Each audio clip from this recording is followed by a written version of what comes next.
we begin, and you know we got to begin, Aggie baseball.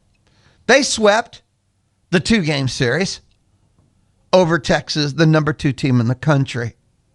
I'm pretty sure you've heard, or at least heard the rumors about that by now. 9-8 on the Friday, 11-4 on the Saturday. And it wasn't just, they swept the number 2 team in the country, or, you beat your rivals, the Longhorns. There's so many layers upon layers upon layers to what happened this weekend. Coach Schloss's return, and you swept him. One of the greatest crowds in A&M athletic sports history, any sport ever. Revenge was served. People exorcised demons, frustration. High comedy was had. The PA announcer doing the Slovakic sausage promo in the stadium, mentioning the cemetery. Classic, all-time classic moment. For Aggie fans, it has been very tiring and fatiguing that Texas keeps getting over. That A&M, since Texas has joined the SEC, has had issues with beating the Longhorns. Insert your favorite sport here. And Aggie baseball didn't just get over, but swept them in glorious, spectacular revenge fashion. I think demons, emotions, boss, there was a lot of healing done this weekend. Again, there was so much more. I know this year, and if you're a member of the social universe, social media, Twitter, probably message boards, there was a lot of people before the first game already wondering why Coach Earley was back. What a mistake. And even though A&M had been winning this year, even while Coach Earley was winning, they wanted to know why he was the head coach. Then they dropped the first 2 series to 2 top 10 teams. And if you're a member of the Louis Bellina show, what did I say? Let's get more data points. Played 2 top 10 teams. Should have beat Oklahoma. Fair enough. Georgia was better. But let's wait and see what they do at the end of the first month. And people were screaming for his head. I don't know how this is all going to turn out. But this weekend, those people now have to shut the hell up for a while. Arguing for his head while he was winning is very bizarre, but it's a whole different thing. So this weekend is one of the most glorious, spectacular moments maybe ever for Aggie baseball. Definitely the Michael Earley era, right? You just got to feel good, and even the most hater of haters just have to go away, even if it's for only 2 or 3 days. And on the base level, we always say beat the hell out of TU. They just beat the ever-loving out of TU this weekend. Friday night, Texas throws their ace. And I go back to the thoughts, the things I shared last week before. I said A&M's offense, while elite, wasn't going to be able to put up the 8, 9, 10s. If they're going to put up about 6, because that's like tinkering, adjusting for the Texas pitching. I was wrong. 2 games, 20 runs, a 9 spot and an 11 spot. The A&M offense was particularly inspired this weekend. And the Friday night game was fascinating. They did it by bleeding them to death. I mean, Nico Pertito went yard, but they didn't play home run derby on Friday. There was no grand slam. They put up 2, 1, 1, 3, 1, 1. The thing I did get right is I knew this offense would feast on the bullpen. But even then, 1, 1, get to the bullpen was one of the keys. They just, bled the bullpen to death for Texas. And Friday night, 9-8, Freshcorn cruising, gave up a couple. So be it. And what I'm about to say is so stupidly obvious, but it's been such an issue for A&M. But win the Friday, win the series. So they take the Friday night game. And then Saturday, you put up an 8 spot, and I don't think you have to explain anything else. And it was a bizarre 8 spot because of the rain and the delays and everything else that was involved. But yeah, you put up an 8 spot, you'll win a lot of games. Pretty straightforward. I was visiting with Cedric on Thursday, and on his scouting report, and it was a great scouting report, he thought that Harrison was the best of the three. 2/3, and again, rain, we know. There's a lot involved, but still, 2/3 and 8, baby. Aiden Sims did not have his best performance. Gave up 3 runs, didn't make 5. And then again, nothing about this weekend was really normal. Gavin Lyons. Sometimes he's great, sometimes not necessarily so. But his 4 1/3, 1 run, beautiful, fantastic. And if there would have been a Sunday, the Lions appearance sets you up with the TBA because they were going to start Moss. He didn't have to throw. That's what Lions did for you.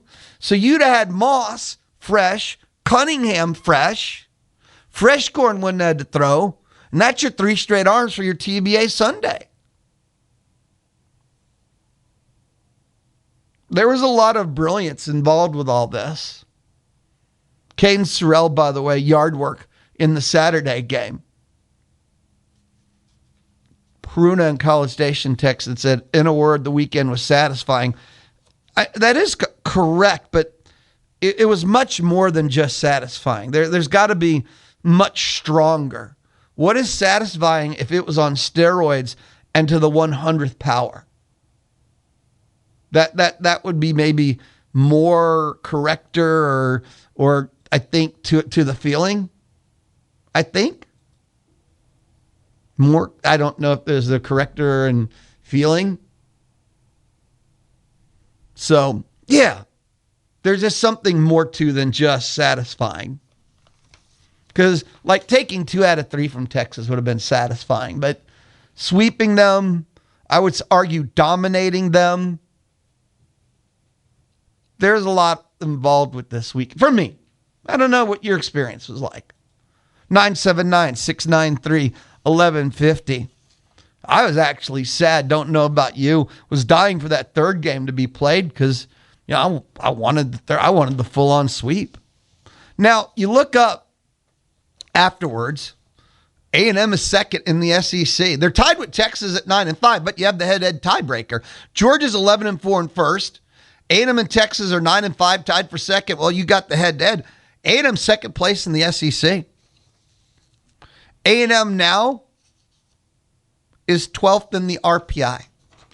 In the polls, which in the end don't get you anything, they're for entertainment purposes. They're 8 in the poll according to The Athletic. They're 10 according to D1 Baseball. They're 12 in the RPI. They were 19, I think it was, entering the weekend, and they shot up to 12.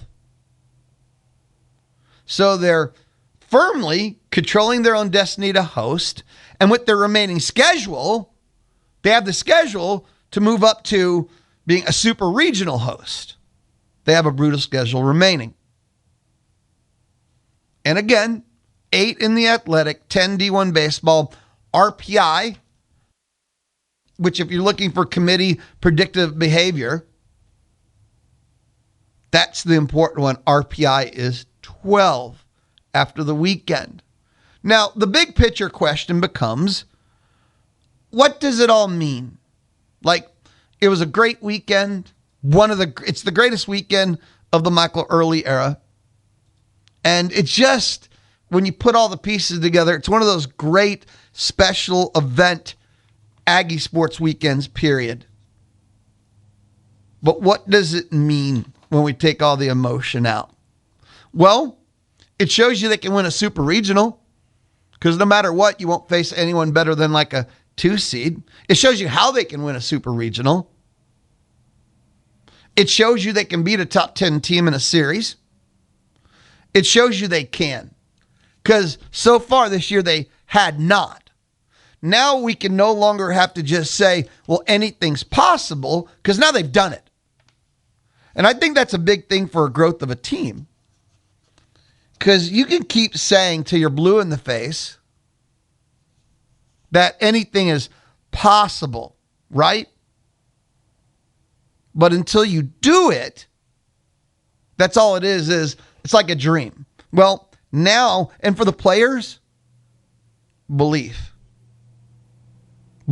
So I think it's a really big deal to finally break through in the concept. It's no longer just something you talk about like, yeah, on any given college football, on any given Saturday. Well, anything's possible. No, they did it. It's a building point. And again, I always said that this team, what was I thinking their minimum, right? Be a 2 seed, bash your way to a super, and then on that weekend, anything's possible that weekend. And they've showed you what's possible because they've done it now. That's a really big thing for me. So what does it mean? Also, I go back to the finally got over on Texas. For the fans, I think that meant, and it was slosh. That revenge tour, that just all that it meant and everything. Because there's a lot of people, not just because it was TU, but it was personal. I mean, extremely, extremely personal. Now we need to take our first time out. If you wish to, what did it mean to you? Maybe I'm overstating it. Maybe I'm understating it.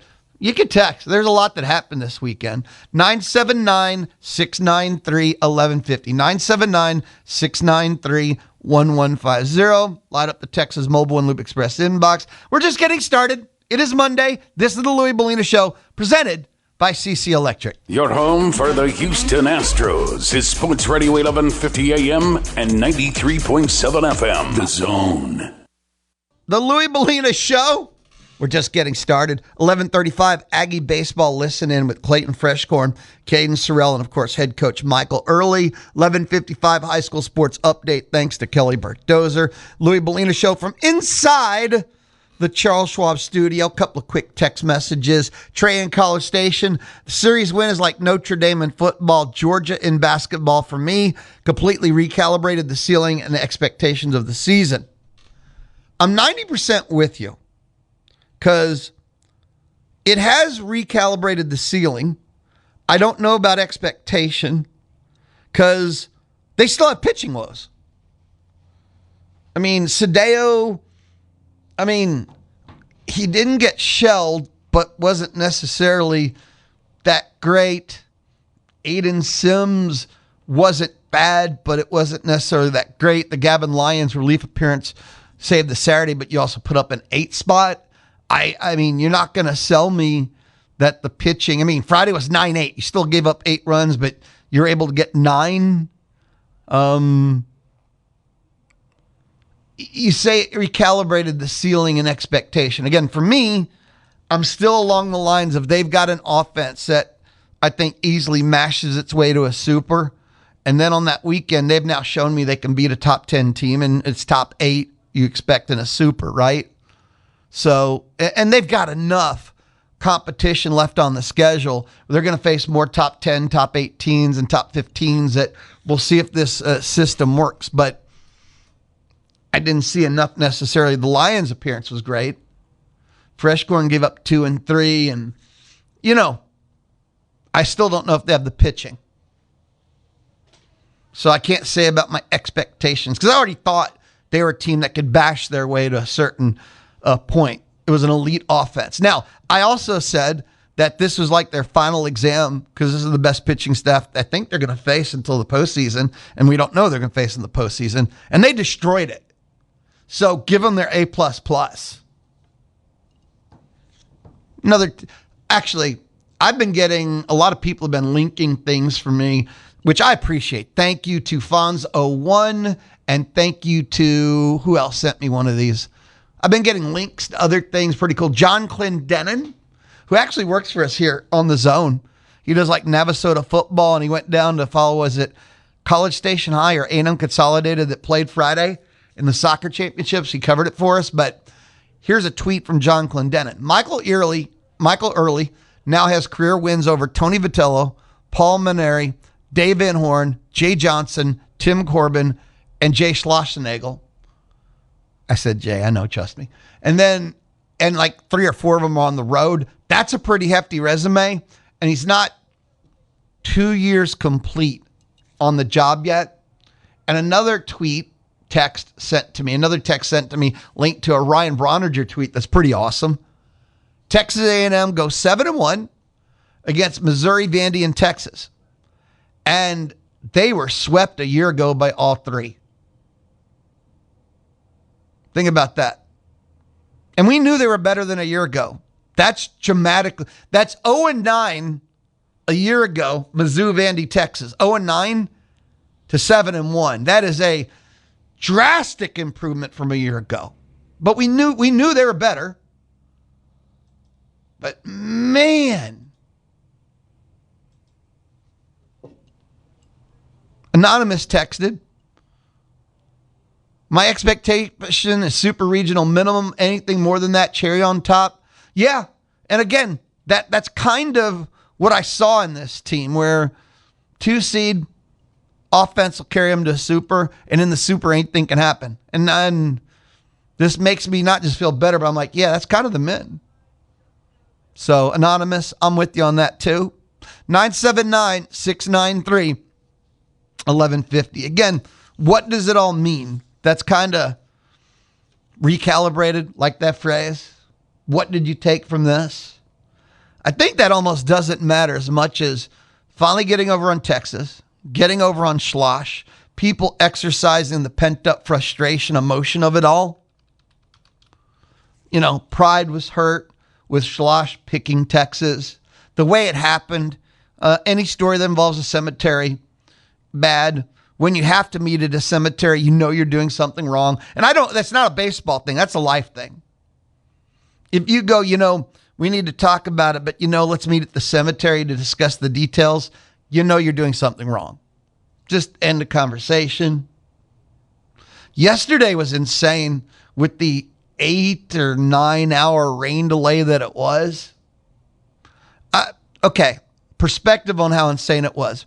Aggie softball played game 3 of their series with Ole Miss in Oxford, Mississippi, Sunday. They swept them. Won that game like 10-9. So they woke up in Oxford, played a 3-hour game in Oxford, packed up after the game, flew back, and actually showed up at the game, Bluebell, Sunday. That never happened.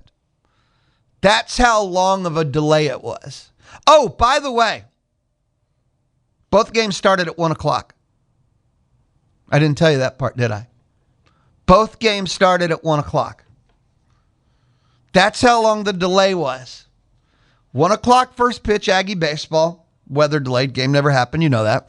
1 o'clock first pitch in Oxford. And they played a 3-hour game. Played the whole game. Long game. Pack up. Get on the plane. Fly back. Get off the plane. Get everything in the locker. And then showed up at Bluebell for the game that never happened. That's how long the delay was. That's absolutely crazy. That's a delay. For me, I still stick with, but feel even more confident. See, at no point did I think this was an Omaha team. I think you could say the phrase now.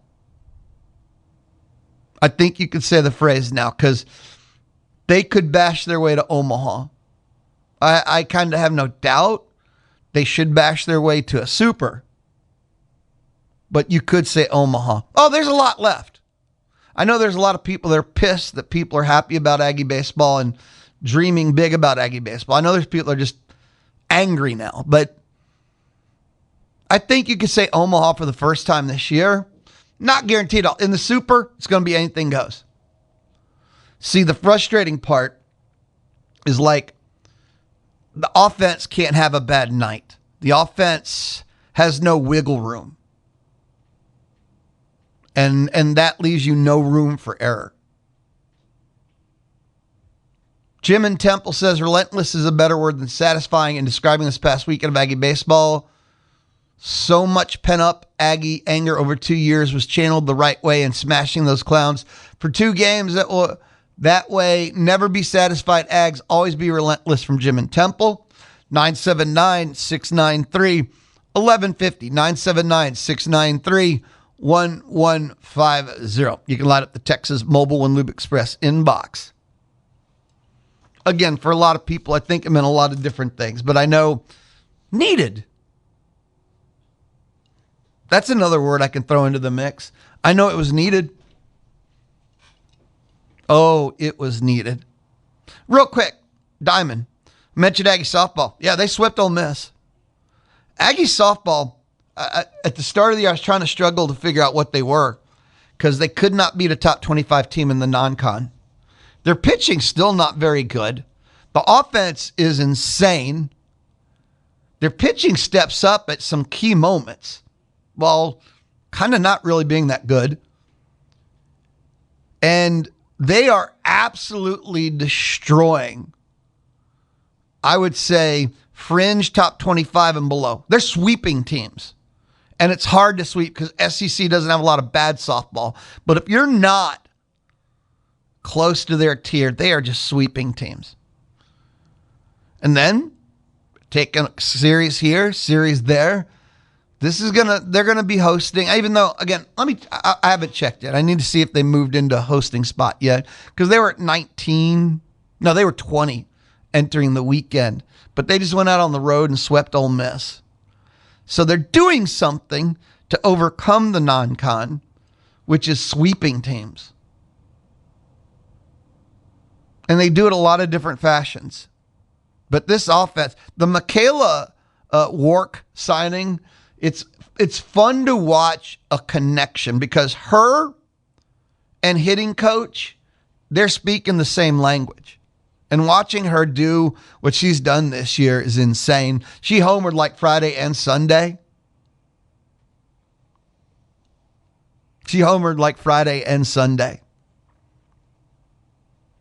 She is, with teams realizing that you can't pitch to Maya Perez, like she had 3 walks on the Friday game, you have to have someone else. And she has more than been that someone else. 10-6 Friday, dub. 7-5 Saturday, dub. And then the Sunday game was in cruise control until you give up this random, 5 in the 5th. And all of a sudden, an easy, feel-good Sunday game became tense real quick. 5 spot, but the Aggies, of course, answered right back with 3 in the 6th. 10-9, goodbye, got the sweep. So, it was good stuff. Aggie softball rolling too. A couple of quick text messages, then we have to take a timeout. We got our Aggie baseball listening with Freshcorn, Grahovic, and Earley. This is from a haircut boy. All right, haircut boy. Lou, but we can't lose the Texas State or Tuesday teams. They've only done it once. They've been brilliant in the non-conference. They've been brilliant in the midweek. So I can say they have not been losing in the one game. One game is not a trend. One game is not hand-wringing. I'm just saying. No, they can't. They've only lost 1. So they bounced back quite nicely from the midweek. And as I said all last week, if they won the Texas series, we're really not going to stress the Texas State game. You can, I'm not. That's just the truth. They've only lost 1 midweek, so not a trend for me. Not on my concern-o-meter today. And then Wendy in College Station texted. Yeah, I mentioned this earlier, but she's right. The athletic department went after Schloss with witty digs, especially with the Slovacek sausage and snook. right by the Snook Cemetery comment, yeah, that one got some traction. And the field crew mowing real grass and raking real dirt, good stuff. I also think Slosh bringing bodyguards to the dugout got the attention of the SIP players, and not in a good way. Yes, everything made the entire Longhorn team uncomfortable this weekend. Slosh had bodyguards, the 12th man, the 12th man, the 12th man, the 12th man. This game became not about them in any way, shape, or form, and they knew it. And I say they weren't prepared for it. How would you be prepared? That's a dead serious question. How could they be prepared in any way, shape, or form for what they faced this weekend at Bluebell Olson? Well, the answer is they could not. There's no universe they could.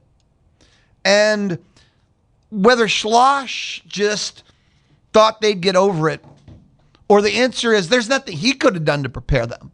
But they were not ready for that. There's no doubt it affected them. Good job, 12th man. When we return, Aggie Baseball Listening, this is the Louie Bellina Show, presented by CC Electric. Questions or comments about the Zone 1150 AM and 93.7 FM? Any questions? Send your emails to louie@bryanbroadcasting.com. The Louie Bellina Show, Monday, here on the Zone. The Louie Bellina Show, presented by CC Electric, built on faith, family, and community. Time now for our Aggie Baseball Listen-In.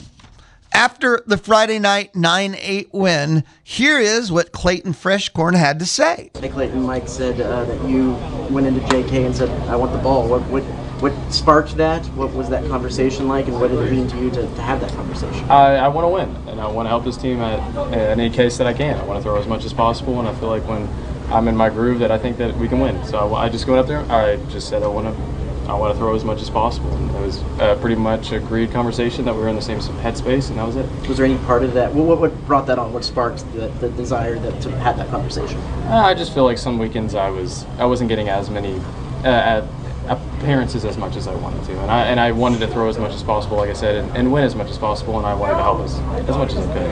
In a game of this magnitude, take us through the moment when the phone rings down there and it's for you, and you got to get ready to go earlier than usual. Yeah, I think anybody saying that it wasn't different would be lying to you. I think the adrenaline was more, but it was in a good way. I was more excited to get out there, and I wasn't anxious like some may think. I just wanted to go out there and compete.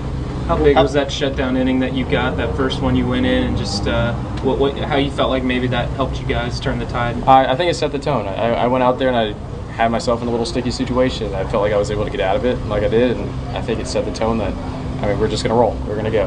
What's going through your mind when they hit back-to-back homers in the ninth and you still got to close it out? I guess I just wanted to make it somewhat interesting, I guess. Or a little bit harder on myself, but, Coach Kelly went out there, JK went out there, and the first thing I said, I was like, that does not matter at all. And he just goes, all right, I'll just give you a breather and we'll move on. I was like, that's all I needed. Is getting put out there, I know you've had a couple of three inning saves, but is getting put out there for a 3-inning save kind of proof of their confidence in the conversation that you had with them? Absolutely. I'm blessed to have these guys around me that believe in me and trust me. I know that whenever the ball's in my hand, I have everybody behind me, and I felt that tonight. Was there any different mentality that you have going into what you might assume would be a 3-inning save opportunity or a 1-out save opportunity? I wouldn't say as much as you probably think. I think I just want to go out there and compete, and I don't care if it's for 8 innings, 2 innings, 3 innings, whatever. And so when you went into 7, was it messaged that this was your game the rest of the way? I pretty much had the idea that we were going to win or lose a meet, and I wanted to write it out, and I knew that I wanted this to be my game. And then, you're super close with Shane. What did you see from him tonight and his start? That's a competitor right there. There's no question that he came in with some expectations, and I think that he did great. I think that he got maybe some unlucky situations, but I think he competed his butt off and showed it. What was kind of the emotion when they caught that final out and Boston gets that down on the ground? I'd say it's a sigh of relief. He kind of made it a little fun. I was like on edge, but it was all good. I was in good faith, and I was excited and fun. It was just fun. When was a point? Was it warm up? Was it the first pitch that you kind of felt the environment when you started your outing? I think when we came out after their batting practice, I knew this was going to be a loud one for sure. How did you stay composed during that environment when they were posing the other team? How did you stay composed? Buck Anthony? Yeah, at the end of the day, it's a baseball game. Like, we don't want to make it any more than what it is. Like, we don't want to put any more pressure on ourselves. The game already asked that of us. So, I mean, just went out there and we want to have fun with our guys and win. And at the end of the day, when you compete and you practice the way you do, it's just going out there and having fun. You think you go tomorrow? I want to. I'm going to make it known. You're part of that conversation with JK. Was that with the understanding that Texas was coming down the pipeline, or is it just a coincidence? I think it's just coincidence. I just wanted to throw. I wanted to throw as much as possible and compete as much as possible. How much confidence does it give you guys as a pitching staff when the offense is playing like this, especially against the pitching staff that they have? I mean, they have our back. There's no question that when we go out there and compete, that they're going to be working their tails off for us. Not only defense, but putting up some big numbers for us. So it feels amazing. Did you get the scorecard tonight? I did, yes, sir. What'd that mean to you? Oh, I mean, from a kid that grew up in Texas, I did this rivalry my whole life. It means a lot, but at the same time, we have to move on, and we got to win tomorrow. How would you rank the environment tonight amongst other environments that you played in like this? I don't think it could be on a ranking. I think that this exceeded every expectation that the team had, and I think we just wanted to go out there and compete for the 12th man and have fun, and it was a lot of fun. I know they're coming into this series. They have all the pitching stats. Does it feel good to be the pitcher on the hitting team that delivered and was a big part of that win? Oh yeah, I mean, scouting report comes into everything. I mean, we know every pitcher of theirs. So whenever I went out there, I knew that they were gonna have the same idea. So I just had to go out there with my stuff, and I know my stuff's good enough as long as I execute it and compete with it. So that's it. That was Clayton Freshcorn. This is our Aggie baseball listen in here on the Louis Bellina Show Monday edition. After the Aggies beat the Longhorns Saturday 11-4, and we didn't know at the time, completed the sweep. Here's Caden Sorrell, and he went yard in that game. Caden, just this offense, what is it capable of, and what is this team capable of doing if y'all are firing like that offensively? I mean, I've said it before, 1 through 9 is just full of relentless ABs, you know. Everybody's trying to get the next guy up. Great example was Bear in the first inning. I mean, 2 outs, was battling, got an inside heater, didn't try and do too much, hit it where they weren't, and, you know, got a bunch of momentum after that, and then, you know, ended up scoring 8 runs instead of 2. You know, everybody's been saying the right things, right? It's just another series, another win. But, you know, biggest rival, number 2 team in the country. Is there just a little bit more stuff coming out of this game, just feeling after that? I mean, as much as I want to say there's not, there definitely is, you know, a lot of history with them. Obviously, we've been rivals for a long time.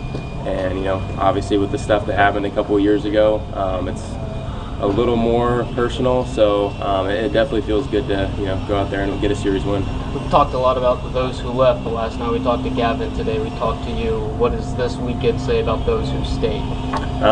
Like the guys that stayed on the team from 2, I mean, yeah, I mean, trusted the process, trusted Earley. I think Earley's the best coach there is, especially for me, especially on the hitting side. Knows everything there is to know about hitting, so, you know, he's grown a lot as a coach, and, you know, it's great to see the position he's in now. Going against Gavin, what makes that arm slot so hard as a hitter? I mean, yeah, it's funky. I mean, you don't see a guy that's throwing from a 4-foot release every day, and it kind of just takes off. I can see it in center field. Like, this ball's got a ton of movement. It's not something you see very often. So he's very good. How do you know when he's on? Is there something that you can see, especially from center field, when you know he's dialed in? Honestly, from my point of view, it always looks pretty dialed in. It's always moving a ton. So every time he goes in there, you know, I'm pretty sure that we're going to have a good inning. What did you just see from, you know, you guys sent 12 to the plate, I think, in the first inning. Just what did you see by the way you were able to just pass the stick and rack up 8 runs there for the start? Yeah, I mean, that's been our routine the whole year. Just trying to get the next guy up, and you know, first inning was a great example of that. Every single guy was just trying to get the next guy over. You know, bases loaded for Gavin, stays through a ball, hits it off the wall. So again, just a ton of relentless ABs. What was Mike's message to you guys coming out of that rain delay? I mean, he didn't really have too much of a message. Like, obviously, like, we had to stay locked in, but he kind of already knew that we were still locked in. So he didn't have to say too much. Your bullpen was able to put some zeros up on the board after that big inning. Just what did you see from maybe them? They were doing well, or you guys maybe weren't able to maintain in those middle innings? Yeah, I mean, you know, when Sims is out there, you know he's going to compete. You know he's going to give his all for the team. So wasn't worried with Sims at all. And then, seeing Gavin come out of the pen, again, wasn't worried at all. He's always going to compete. Went in there, gave us 4 innings, 1 run. Stuff looked amazing. So, super proud of our pitching staff. Sorry, let me reframe the question. I was talking about their bullpen. Their bullpen was able to put up zeros on you guys. What were maybe they doing well, or you guys maybe weren't doing as well through those middle innings where you weren't able to stack some runs there? Yeah, I think maybe we got a little too comfortable. Put up 8 in the first and settled a little bit towards the middle of the game. And then, went back to our process, started having better ABs. We just got to, keep that same thing going throughout the whole game. 40 home runs is nothing really to scoff at. Just how does it feel to kind of see your name move up those ranks and continue to play here? Yeah, it's definitely an honor. It feels great, especially being able to get number 40 this weekend. It definitely felt great. Not really focused on it too much. I'm taking it all one game at a time. Just trying to, build momentum. And then back to y'all's bullpen, just talked about Gavin's Lions emotion he shows on the mound sometimes. Just what is it like playing behind that and seeing that from him on the mound? Yeah, it fires us up. He's not a super, he doesn't show a lot of emotion when he's on the mound, and when he does, he's fired up, and that fires us up as well. That was Caden Sorrell. Before that was Clayton Freshcorn, our Aggie baseball listener. I got to take a timeout, and I'll tell you what, on the other side, Michael Earley will wrap up our Aggie baseball listening here on the Louis Bellina Show from inside the Charles Schwab studio, Monday on The Zone. This is Bryan College Station's home for Texags, Louis, and Jim. The Zone. 1150 AM and 93.7 FM. The Louis Bellina Show at 12 o'clock. We're going to head out on the D4 Land Services hotline and hang out with Mitch Light of the Athletic. But I want to wrap up our Aggie baseball listening. This is after the Saturday game. Head coach Michael Earley. Kind of hard to make a bigger statement than a series clinching win over a team like that, correct? Yeah, they're a really good team and we're a good team. And I think we got out ahead of them, and awesome at bats and just phenomenal job on the mound by both those guys. Like they did their job, right, and we did our job in the batter's box and played relatively clean defense. Minus out of 1, but yeah, man, we did a really good job by our guys today. Credit to them. What can you say about your bullpen kind of answering the bell for this series and what they've been able to do the last 2 days? Yeah, it's been good. They're good. They're all good players. They've all shown the ability to pitch well. They've all shown the ability to not pitch well. So you make a choice. You can do one of 2 things, and they're pitching good. It's as simple as that. It's still kind of left some ball. Aiden Robbins, that guy's a freaking stud, man. He just made a good swing. So, but yeah, they are executing what they need to execute, filling up the strike zone, and limiting damage. What about Gavin made the step up from maybe last season and put him into the places that he was a go-to guy for you? Yeah, we just got a ton of belief in him. He's a really, really unique arm slot with unique extension from that area. So if he can he threw a lot of heaters today because he was just throwing it well, but when he gets that extension on the heater and he can get that breaking pitch to the other side, his changeup's developing. He threw a couple to pack. It's good. It's just a really hard, unique slot to hit from. Reminds me of Walter Johnson for any baseball fans out there. You talk about just what you saw from your guys coming out of that break, kind of go through that extended period and come out and just be so productive out of the gate. Yeah, they kind of hung out in the locker room. A couple guys just moved around, but yeah, they were. Us as coaches probably overthink it a little bit, like staying loose. These guys are 18 to 23 years old. Like they're here to play ball, so they went out, stretched through, just played. They've been doing that their whole life. You talk about the decision to keep Aiden in after the rain delay, and then they obviously did the same with Lou. Yeah, I think us and them. Aiden had only, I believe, thrown 14 pitches at the time. Now, if we're deeper in the game, it's a way different decision. But we were just able to keep him hot, moving around. We thought since it was so early, just like them, that we needed him to pitch, and he did well. What is possible with this offense when they're going like this? It's you got plate discipline and guys that can slug, and we have him. We've done a really good job. I think we've hit 2 homers in 2 days or something like that. So it's just being able to win in many different ways, and it's either getting base hits or walks, or it just starts with you got a lot of talented guys that are bought into the process of what we're trying to do, and it's easy when your best players do it, and when you got really mature freshmen. So yeah, they've done nice the last couple of days off of. That's an elite pitching staff, so they really grinded at bat, especially when they got 2 strikes. You might not get a hit with 2 strikes, but if you can continue to make that guy work, pitching's extremely difficult. So our guys, they did nice. Michael, did emotions play any factor in this? Because y'all seem so intense every at bat, especially in the first few weeks. I don't think so. I mean, I think I'm not sure how much you've seen us play, but it's that's what we want to be. We want to be, being competitive and being intense, if you want to call it that, is just a standard how you play, and then you got to play good baseball. So we've played like this a lot this season. I know Texas, and this is an SEC weekend for us. So SEC weekends, Tuesdays, we just want to play good baseball, because if you play good baseball, you continue to play good baseball. Yeah.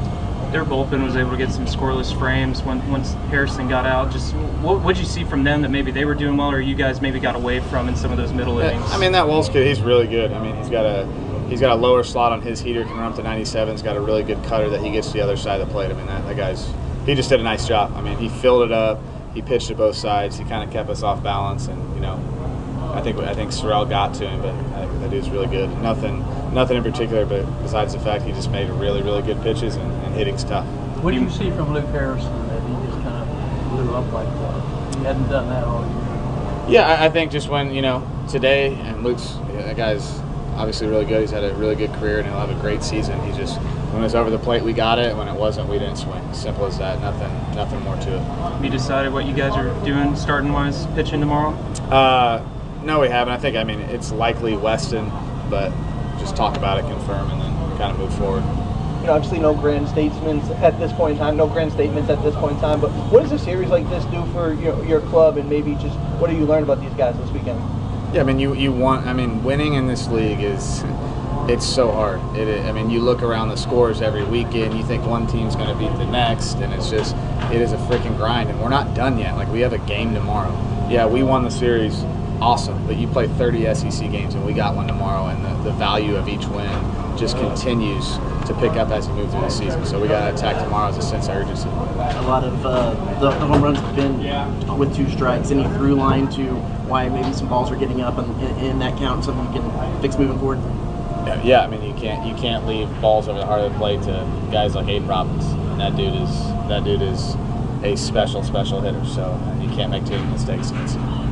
But not many people on base when he does hit them out. Yeah, right? And then the lefty that hit the homer, Livingston, I believe, off.